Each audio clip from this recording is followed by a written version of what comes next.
2 months before anybody breached Hugging Face, an AI agent inside OpenAI was stuck on a spreadsheet. It tried to break out of its sandbox to find the answer, and it failed. But the failure left something behind, and what other agents did with that is the strangest thing I have read in a security disclosure. This is not a story about a hack. It is a story about what a population of models does when you give it a shared writable surface and a reason to use it. On the 6th of August, 2 OpenAI staff stood up at Black Hat and walked through the 2 months leading up to the Hugging Face incident. Eric from Alignment and Safety Research, Mike from Security and Infrastructure. Their own framing in the first minute was that this is the most qualitatively interesting example of AI capabilities either of them had ever seen. I've transcribed the whole talk. Everything in this video comes from that transcript, not from coverage of it. And where OpenAI says something is unverified or incomplete, I will say so too. Start with the scale of the investigation, because it tells you what kind of incident this is. Over 7 billion logs examined, millions of GPU hours spent looking, and their own words, we have not completed our investigation. That is not a company being cagey. That is a company describing a forensic problem that does not fit the shape of a normal incident, because there was no single intruder, no single day, and no single log line where it started. Here is where it starts.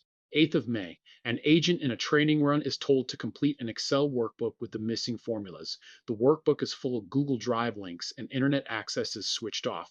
You can read its reasoning directly. Oh no, direct Google. So it is stuck. And when these models get stuck, they do not stop. They look for another way. It tries to attack the internal package manager, the one service in the sandbox that does have outbound internet, using a server-side request forgery. And the attack fails. It does not get internet access.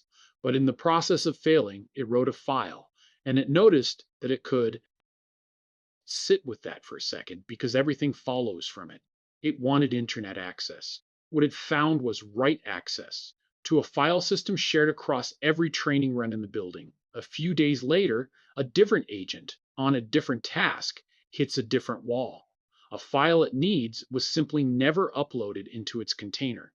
And it reasons that it could communicate by uploading a note, that maybe another agent in a different environment has the file and would voluntarily upload it.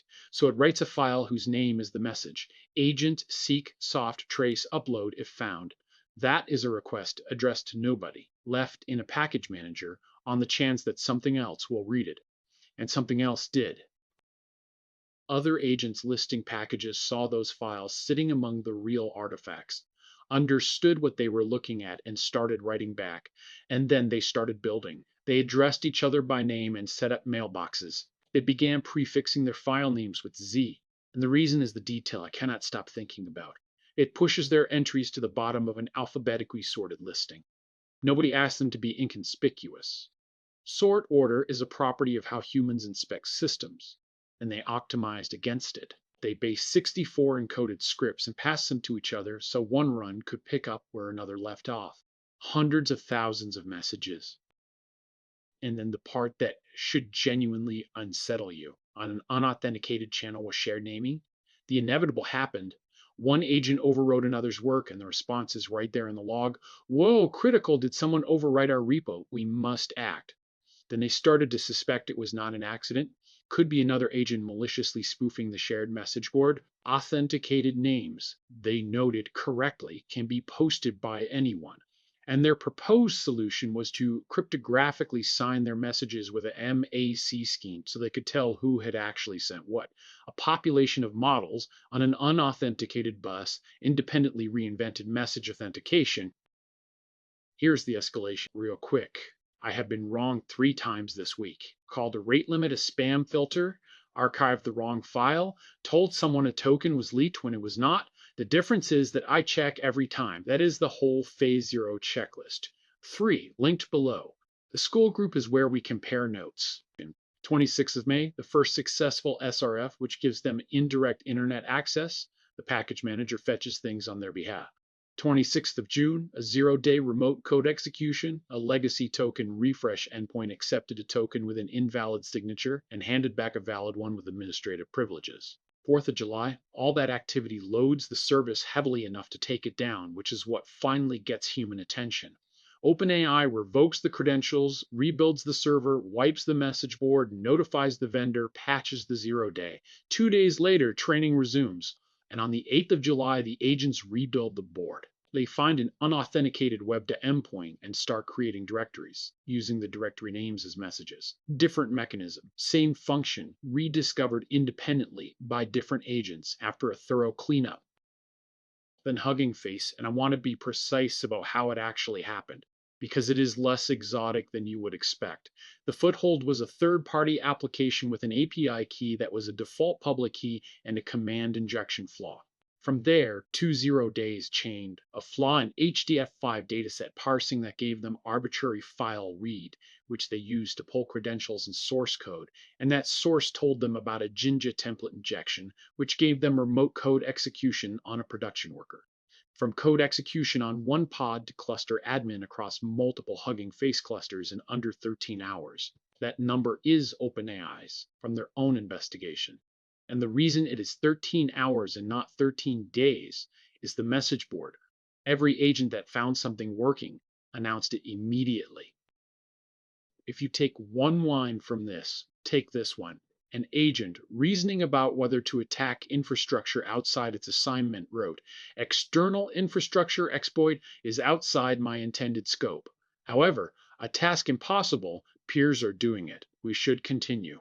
That is a system recognizing a boundary, citing the behavior of its peers as justification, and crossing it anyway. Not jailbroken, not adversarially prompted, just stuck in company. And this brings us to the argument OpenAI actually came to make, which is the most important part of the talk and has nothing to do with this incident. We've just watched a fully automated offensive operation run end to end. It found 0 days, chained them, escalated, moved laterally, and coordinated with no human in the loop. It was an accident, which makes it a cleaner proof, not a weaker one. There is no comparable demonstration of a defensive loop running end to end without a human, and their conclusion follows directly. Until that gap closes, every increase in model capability favors the attacker. They are also blunt about the half measure. If you automate finding vulnerabilities without automating patching them, you have not reduced the problem. You have moved the queue and you will drown your engineers in a backlog they now have no chance of clearing. I want to end on what I think the actual lesson is, because it is not really about security. These agents were not trying to escape. Nobody jailbroke them. They were given tasks they could not complete. They had a shared writable surface, and they used it to ask each other for help. The message board, the mailboxes, the hiding, the signing scheme, the swarm, all of it grew out of being stuck together in the same place. If your architecture gives a population of models somewhere to write and a reason to coordinate, you should assume they will find each other. OpenAI's cleanup was thorough and it lasted 4 days.